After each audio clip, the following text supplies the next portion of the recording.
नमस्कार दोस्तों। आज भारतीय परंपरा के अनुसार साल का प्रथम दिन है। साल के प्रथम दिन के लिए आपको बहुत बहुत मुबारकबाद देता हूँ। हम अंग्रेजी नव वर्ष तो हमेशा मनाते हैं, बिल्कुल मनाते हैं। भारत में तो हम बहुत धूमधाम से मनाते हैं, लेकिन हमें अपना भारतीय नव वर्ष भी मनाना चाहिए। ये भारतीय नव वर्ष है, ये किसी हिंदू और मुसलमान और ईसाई का नव वर्ष नहीं है। हम इस देश में रहते हैं तो हमें इस देश के नव वर्ष को मनाना चाहिए। जब ये नव वर्ष का प्रारंभ हुआ था तो कोई हिंदू मुसलमान सिख ईसाई नहीं था, इसलिए सब मिलजुल के मनाए।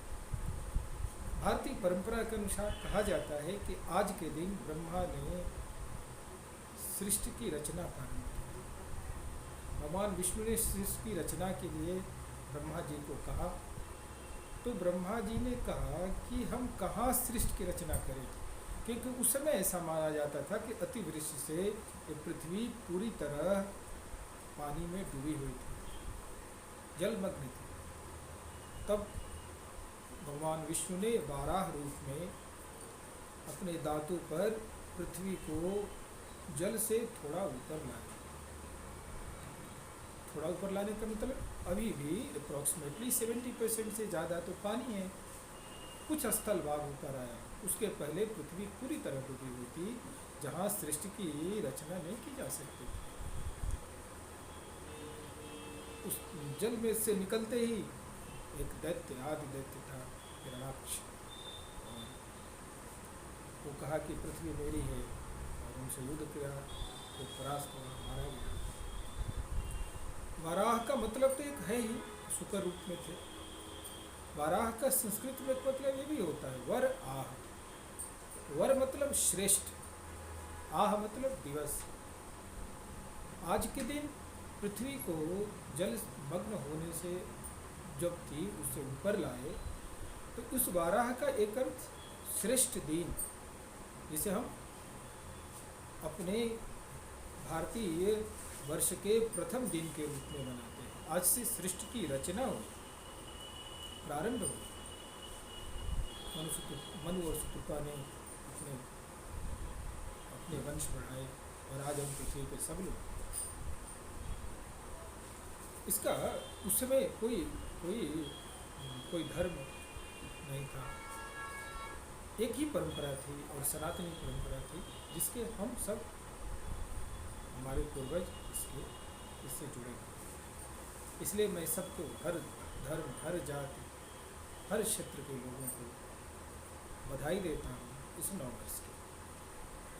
इस दिन पूजा पाठ, ध्यान, जो भी आपका है, आप जिस पद्धति को मानते हैं उसको करना चाहिए, क्योंकि नव वर्ष है। पहला दिन अच्छा तो लोग कहते हैं, पूरा वर्ष अच्छा। अभी क्वेश्चन आज की जनरेशन के सामने उठता जरूर है कि हम क्यों पूजा पाठ करें, क्या ज़रूरत है। क्वेश्चन तो अच्छा है बड़ा भाई, और ख़ासकर जो विज्ञान पढ़ने वाले हैं, आज विज्ञान का युग है, पूजा पाठ का कोई मतलब नहीं। हम अच्छा करेंगे तो अच्छा होगा, बुरा करेंगे तो बुरा होगा। हाँ, ये बात सही है। बट एक बात ध्यान रखें, पाश्चात्य देशों में भौतिकवादिता पर विशेष जोर दिया गया है। मतलब हम पढ़े लिखे, अच्छी नौकरी करें, अच्छा बिजनेस करें, पैसा आ जाए, और यही ज़िंदगी है। पैसा और भोग, अर्थ का मतलब सिर्फ पैसा ही नहीं, भोग की सारी वस्तुएं अर्थ में आती हैं। भोग की सारी वस्तुएं ना अर्थ।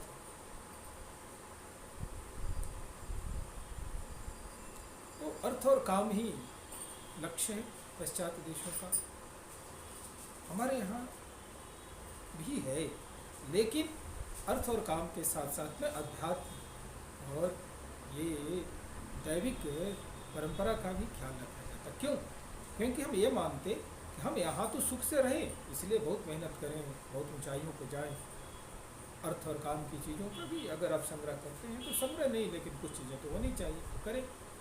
पैसा कमाना कोई बुरी बात नहीं है, लेकिन उसके साथ साथ हमारा परलोक का भी विकास हो, हमारा अंदर का भी आंतरिक विकास भी हो। ये बाह्य विकास है अर्थ और काम, हमारा आंतरिक विकास भी होना चाहिए। मैं आपको टेक्नोलॉजी के फॉर्म में बताऊं तो एक सर्किट, आप जानते हैं ना सर्किट, सर्किट एक चक्र है। जो विज्ञान के विद्यार्थी नहीं है वो समझे एक चक्र। एक चक्र होता है, बैटरी से बाहर वायर होता है और एक बैटरी के अंदर। बैटरी के बाहर वायर कैसा चलता है, में करंट कैसा चलता है, पॉजिटिव टू नेगेटिव, लेकिन बैटरी के अंदर नेगेटिव टू पॉजिटिव, करंट का डायरेक्शन उल्टा है।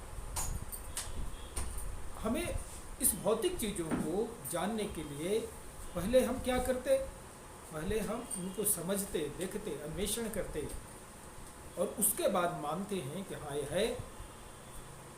लेकिन अध्यात्म की चीज़ों में पहले हम मानते हैं और फिर जानते हैं। विज्ञान की चीज़ों में पहले हम जानते फिर मानते, अध्यात्म में पहले मानते फिर जानते ना।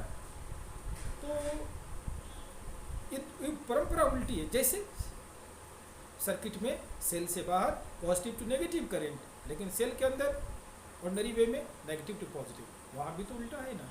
अगर ऐसी उल्टी परंपरा न हो तो सर्किट में करंट भी फ्लो नहीं करता, विज्ञान के विद्यार्थी जानते, और हमारा चक्र भी पूरा नहीं होता।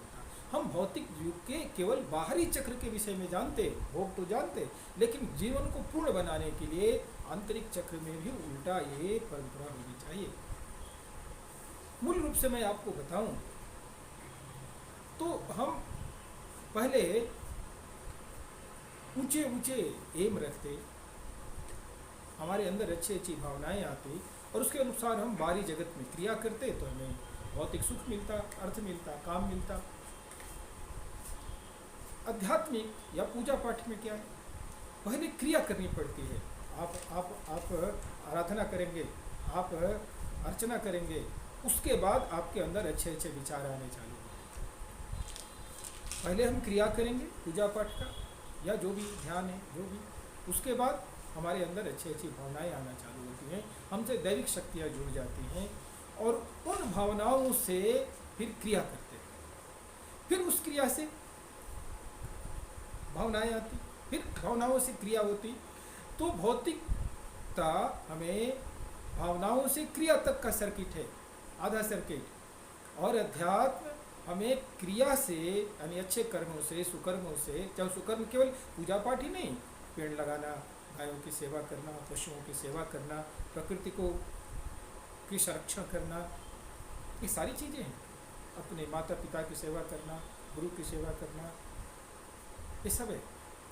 इससे हमारी क्रिया होगी तो अच्छे विचार आएंगे, वो अच्छे विचार क्या करेंगे, फिर हमें क्रिया करने के लिए बाध्य करेंगे। तो विचारों से क्रिया और क्रिया से विचार, क्रिया से विचार आध्यात्मिक सर्किट का पार्ट है, और विचार से क्रिया भौतिक।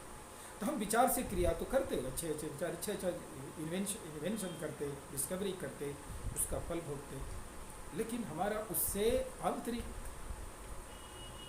जगत खुश नहीं रहता, केवल बाह्य जगत।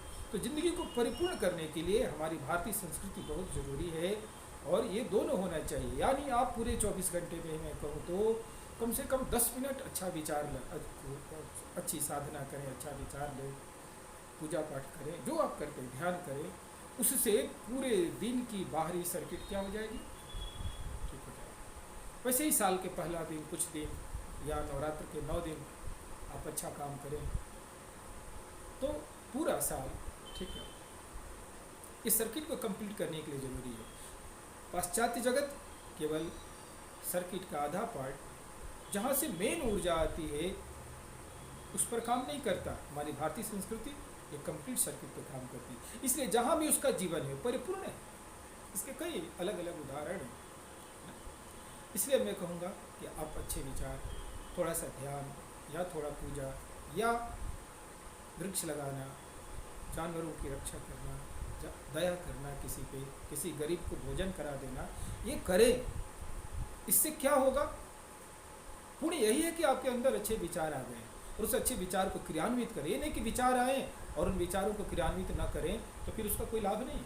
जो जो विचार आए उन अच्छे विचारों का संयोजन करें, उसको क्रियान्वित करें, तब आप भौतिक जगत में भी लाभ लेंगे और फिर ये फीडबैक है, फीडबैक ट्रांजिस्टर आपने पढ़ा होगा ना, अच्छे क्रिया से अच्छे विचार, और अच्छे विचार से फिर और अच्छी क्रिया और अच्छी क्रिया, फिर उत्तरोत्तर आपका विकास होता जाएगा, और एक दिन आप भगवान नहीं तो भगवान जैसे हो जाते हैं, आप बहुत ऊंचे उठ जाते हैं। तो मेरा आपसे अनुरोध है कि आप अच्छा काम करें, नववर्ष को के पे खास करके आप शुभ कार्य कर, सत्कार्य करें। तो शुभ कार्य आपके अनुसार कुछ भी हो सकता है, और उससे जो अच्छी भावनाएं जगती हैं उनको क्रियान्वित करें, यानी बाह्य जगत और आंतरिक जगत दोनों ही खुश रहे, तब जीवन परिपूर्ण होता है। फिर से इस नववर्ष पे मैं आपको मुबारकबाद देता हूँ। जय हिंद।